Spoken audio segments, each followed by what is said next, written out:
Egypt begins as one of the first centralized states in human history. Unified around the Nile by roughly 3100 BCE under King Narmer, also known as Menes. For nearly 3,000 years, Egypt is ruled by pharaohs who control land, labor, religion, and trade.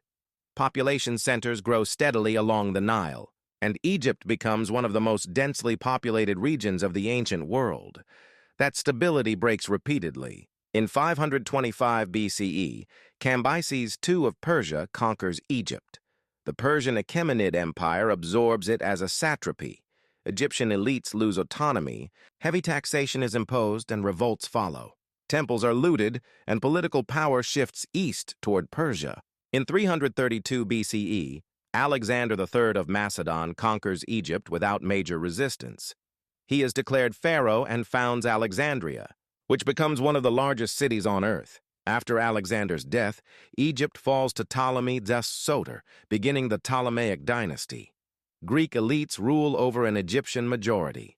Greek replaces Egyptian as the language of power. Alexandria becomes a global center of learning. But rural Egypt remains heavily taxed. By the 1st century BCE, Egypt is weakened by dynastic infighting. In 30 BCE, after the defeat of Cleopatra VII and Mark Antony, Octavian, later Augustus, annexes Egypt into the Roman Empire. Egypt becomes Rome's private imperial possession. Grain shipments from the Nile feed millions in Rome. Roman governors rule harshly. Large landholdings expand, while Egyptian farmers lose land and mobility. Over the next 3 centuries, Egypt's population declines due to plague, economic extraction, and periodic rebellions. By the 4th century CE, Christianity spreads rapidly, often violently displacing older religious traditions. Pagan temples are closed or destroyed under Theodosius I. After Rome splits, Egypt becomes part of the Byzantine Empire. Religious conflict between Chalcedonian and non-Chalcedonian Christians fractures society.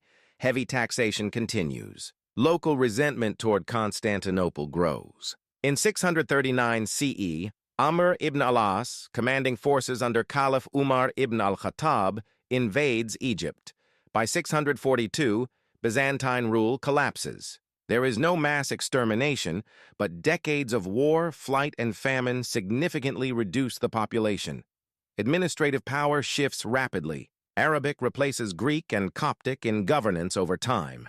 Egypt becomes part of the Rashidun Caliphate, then the Umayyad and Abbasid systems. Under Islamic rule, Egypt stabilizes. Agricultural systems are preserved. Cairo, founded later, becomes a major political center. Egypt flourishes when governors maintain security and tax reform, and declines when provincial control weakens or Baghdad and Damascus extract excessively. In 969 CE, the Fatimid Caliphate conquers Egypt under Jawhar al-Sikili. Cairo is founded as a new capital. Egypt becomes a Shia caliphate and a Mediterranean power. Trade expands, population recovers, intellectual institutions grow.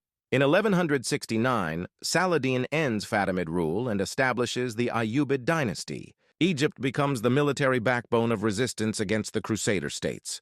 Cairo is fortified. Sunni institutions are restored. In 1250, power shifts again when the Mamluks, former slave soldiers, seize control. Under rulers like Baybars, Egypt defeats the Mongols at Ain Jalut, preventing a total Mongol takeover of the eastern Mediterranean. Egypt becomes one of the most powerful states in the Islamic world. This dominance ends in 1517 when Ottoman Sultan Selim Furvan conquers Egypt. Egypt becomes an Ottoman province.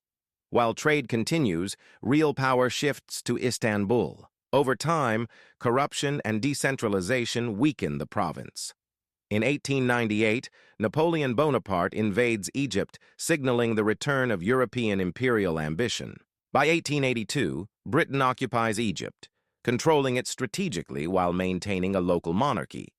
Egypt's economy is reshaped around imperial interests. Political repression increases. In the 20th century, Egypt fights for sovereignty through revolution, war, and reform.